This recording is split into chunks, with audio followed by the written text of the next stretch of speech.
India ने 2020-21 के Olympic खेलों में हॉकी में ब्रॉन्ज मेडल जीता और ये ब्रॉन्ज मेडल इंडिया ने जो जीता है वो लगभग 41 सालों के बाद जीता है।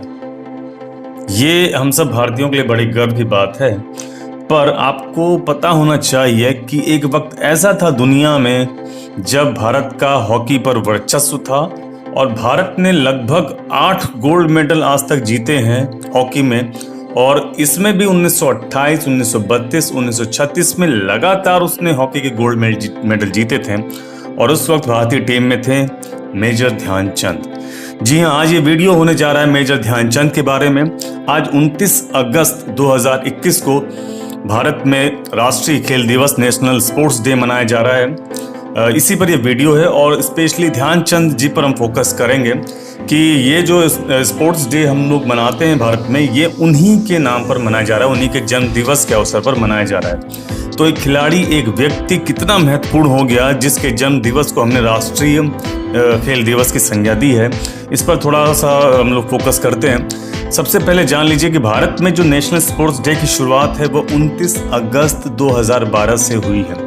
ये कुछ फैक्ट्स हैं जो आप अपने दिमाग में रखिए। 29 अगस्त 2012 से भारत में नेशनल स्पोर्ट्स डे की शुरुआत हुई है और ये बर्थ एनिवर्सरी है हमारे हॉकी के लीजेंड्स मेजर ध्यानचंद। इनका जन्म हुआ था 29 अगस्त 1905 को प्रयागराज में और इनकी मृत्यु हुई थी 3 दिसंबर 1979 को। जब ये 16 वर्ष के थे तभी इन्हें ब्रिटिश आर्मी में एक सिपाही का दर्जा मिला था 1922 में। इनका जो प्रारंभिक पालन पोषण हुआ था वो इलाहाबाद में हुआ था। अब और इम्पॉर्टेंट एक चीज़ मैं बताने जा रहा हूँ कि मेजर ध्यानचंद का नाम मेजर ध्यानचंद नहीं था, ये उनका ओरिजिनल नेम नहीं है। उनका जो ओरिजिनल नेम था वो था ध्यान सिंह। तो ये चंद वर्ड कहाँ से आया? तो चंद वर्ड को जो निक नेम है कहा जाता है कि ये जो उनके मित्र थे, उनके जो साथी थे जो उनके साथ खेला करते थे, उन्होंने इन्हें दिया था। और क्यों दिया था? क्योंकि अक्सर ये रात में प्रैक्टिस किया करते थे, मून लाइट में प्रैक्टिस किया करते थे। आज की तरह तो फ्लड लाइट उस वक्त थी नहीं, आज से 100 साल पहले। तो मून लाइट में यानी कि चंद्रमा की रोशनी में ये जो प्रैक्टिस करते थे हॉकी के, वहाँ से इनका नाम चंद पड़ा। कुछ लोग ये भी कहते हैं कि क्योंकि वो टीम में एक चांद की तरह थे, एक अनोखे एक व्यक्ति थे, उनका खेल सभी साथियों से एकदम अलग था, इसके लिए भी लोग उन्हें चांद कहते हैं और वहीं से इनका नाम ध्यानचंद पड़ा। अब इनके ओलंपिक कैरियर की शुरुआत अगर मानी जाए तो 1928 में इन्होंने एम्स्टर्डम ओलंपिक में अपने हॉकी के जौहर दिखाए और वहाँ पर इन्होंने 14 गोल किए। माना गया कि नीदरलैंड अथॉरिटी की ओर से, क्योंकि एम्स्टर्डम नीदरलैंड में है, तो नीदरलैंड हॉकी अथॉरिटीज़ ने ये समझा कि एक ऐसा व्यक्ति इतने गोल कैसे कर सकता है, तो उन्होंने उनकी हॉकी स्टिक की जांच करवाई कि कहीं उसमें वो मैग्नेट तो नहीं है। हालांकि ऐसा कुछ भी नहीं निकला।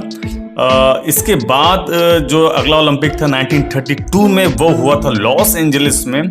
और एक और इंटरेस्टिंग बात है कि ध्यानचंद का नाम तो सब जानते हैं, पर उनके जो भाई थे उनका नाम था रूप सिंह, वो भी ज़बरदस्त हॉकी के प्लेयर थे। और इन दोनों भाइयों ने 1932 के लॉस एंजलिस ओलंपिक गेम में भारत ने जितने भी गोल किए थे, 35 गोल किए थे, उसमें से 24 गोल सिर्फ इन दो भाइयों ने किए थे। एक और वर्ल्ड रिकॉर्ड 25 गोल इन्होंने किए थे। एक और वर्ल्ड रिकॉर्ड लॉस एंजलिस में है कि काफ़ी लंबे समय तक ये वर्ल्ड रिकॉर्ड बना रहा कि भारत ने किसी एक देश को जो सबसे लंबे अंतर से हराया था वो अमेरिका ही था। अमेरिका को अमेरिका की धरती पर हराया था। 24-1 का अंतर था और उस 24 गोलों में ध्यानचंद ने 8 गोल किए थे। रूप सिंह जो मैंने अभी बताया था उनके भाई थे, उन्होंने 10 गोल किए थे। गुरमीत सिंह 5 और एक और प्लेयर थे बिनिंगर 1, उन्होंने 1 गोल किया था। यहाँ पर बताता चलूँ 24 गोल भारत ने किए थे तो 1 गोल किया था अमेरिकन ने। उस अमेरिकन गोल जिसने किया था उसका नाम था बॉडलिंगटन। ठीक है, आपको यह नहीं पूछा जाएगा कि ध्यानचंद ने रूप सिंह ने कितने गोल किए, आपसे ये प्रश्न किया जाएगा कि वो 1 गोल किसने किया था जो अमेरिका के साइड से आया था, वो नाम था बॉडलिंगटन का। ठीक है, तो ये ओलंपिक खेलों की अब आगे चर्चा चलेगी। इसके बाद सबसे एक ओलंपिक खेल जिनके कैरियर का साबित हुआ वो था 1936 का बर्लिन ओलंपिक खेल। और उस वक्त वहाँ पर हिटलर का शासन था। जब इनका खेल वहाँ पर देखा गया तो वहाँ के जितने भी न्यूज़पेपर थे उन लोगों ने एक हेडलाइन लगा दी अपने पूरे न्यूज़पेपर में, और इसके अलावा तमाम होर्डिंग्स में हेडलाइन लग गई कि the Olympic complex now has a magic show too. कि ये ओलंपिक जो गेम्स हो रहे हैं यहाँ पर मैजिक शो होना है। और मैजिक शो किस तरह का होना है? मैजिक शो होना है हॉकी का मैजिक शो, यानी कि ध्यानचंद की ओर से जो भी खेल खेला जाएगा वो किसी जादू से कम नहीं है, इसलिए इन्हें हॉकी का जादूगर भी कहा जाता है, द विजार्ड। ठीक है, इनके खेल से प्रभावित होकर एडोल्फ हिटलर ने उनको अपने पास बुलाया, डिनर पे इन्हें बुलाया और वहाँ पर इनको ऑफर दिया कि ध्यानचंद जर्मन टीम में शामिल हो जाएं और इसके लिए उन्हें जर्मन सिटीजनशिप लेनी होगी। एक और उन्हें ऑफर दिया कि उन्हें जर्मन मिलिट्री में उन्हें कर्नल का तबका दिया जाएगा, कर्नल की पोस्ट दी जाएगी। पर ध्यानचंद ने सारे ऑफर एडोल्फ हिटलर के नकार दिए। वही एडोल्फ हिटलर जिसकी तूती पूरी दुनिया में बोलती थी। ठीक है, बाद में फिर ये भारत आए। खैर, तो इनका जो आखिरी का सफ़र है 1956 में ये भारतीय सेना से लेफ्टिनेंट के पद से रिटायर हुए। मेजर का इनको अवार्ड मिला, मेजर की भी पोजीशन इन्होंने होल्ड कर रखी थी और इनके नाम पर पद्म भूषण अवार्ड भी इन्हें दिया गया। आज तक का ये भारत का सबसे हाईएस्ट सिविलियन ऑनर है पद्म भूषण। हालांकि कई बार मांग होती रही है कि मेजर ध्यानचंद को नोबेल प्राइज दिया जाए। आपको पता है कि सचिन तेंदुलकर को दिया गया है, वो अकेले ऐसे खिलाड़ी हैं जिनको भारत रत्न अवार्ड दिया गया है। तो मेजर ध्यानचंद को भी इस अवार्ड को देने की बात चलती रही है। अभी लेटेस्ट में देखिएगा, आप जानते होंगे कि 6 अगस्त 2021 को हमारे प्रधानमंत्री नरेंद्र मोदी जी ने भारत का जो सबसे हाईएस्ट स्पोर्टिंग ऑनर है, खेल का जो सम्मान है, जो कि अब तक राजीव गांधी खेल रत्न के नाम से जाना जाता था, उसे मेजर ध्यानचंद खेल रत्न अवार्ड दिया गया। डेट याद रखिए, 6 अगस्त 2021 को ये अवार्ड मेजर ध्यानचंद के नाम से जाना जाएगा। इसके अलावा हमारी सरकार ने 3 दिसंबर 1980 को मेजर ध्यानचंद के सम्मान में एक पोस्टल स्टैम्प भी जारी किया। तो ये सारे सम्मान, ये सारे पद उन्होंने भारत में रहते हुए ही हासिल किए हैं। इसके अलावा दुनिया में भी इनको तमाम तरह के सम्मान से नवाजा गया। एक बड़ा स्पेशल एक वाकया है कि एक बार ऑस्ट्रेलिया के ग्रेटेस्ट बैट्समैन, आपको पता है सिर्फ ऑस्ट्रेलिया के नहीं, दुनिया के सबसे ग्रेटेस्ट बैट्समैन जो आज तक हुए हैं, सब जानते हैं, डॉन ब्रैडमैन।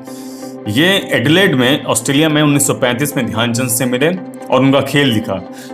ब्रैडमैन ने क्या कहा ध्यानचंद को कि he scores like runs in cricket, कि वो हॉकी में वैसे ही गोल करते हैं जैसे वो खुद डॉन ब्रैडमैन क्रिकेट में रन बनाते हैं। तो ये एक बड़ा ही वंडरफुल एक स्टेटमेंट है।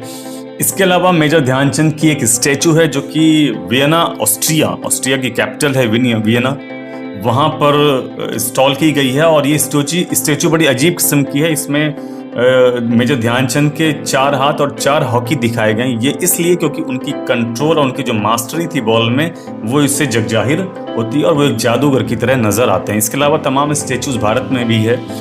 झांसी में इनकी बहुत बड़ी स्टैचू लगाई गई है। तो ये राष्ट्रीय खेल दिवस के अवसर पर मैंने आपको कुछ ऐसे इंटरेस्टिंग फैक्ट्स बताए मेजर ध्यानचंद के बारे में जो शायद आपको मालूम होने चाहिए थे। और हो सकता है इसमें काफ़ी चीज़ें आपको पता हों, पर मैंने कोशिश की कि मैं उनके बारे में आपको अपडेट कर दूं। सभी को राष्ट्रीय खेल दिवस की बहुत बहुत शुभकामनाएं। ये वीडियो अगर आपने यहाँ तक देखा है तो आपका बहुत बहुत शुक्रिया, और आप इस वीडियो को लाइक करें, शेयर करें और सब्सक्राइब ज़रूर करें, मेरी आप सबसे ये रिक्वेस्ट है। धन्यवाद, थैंक यू, जय हिंद।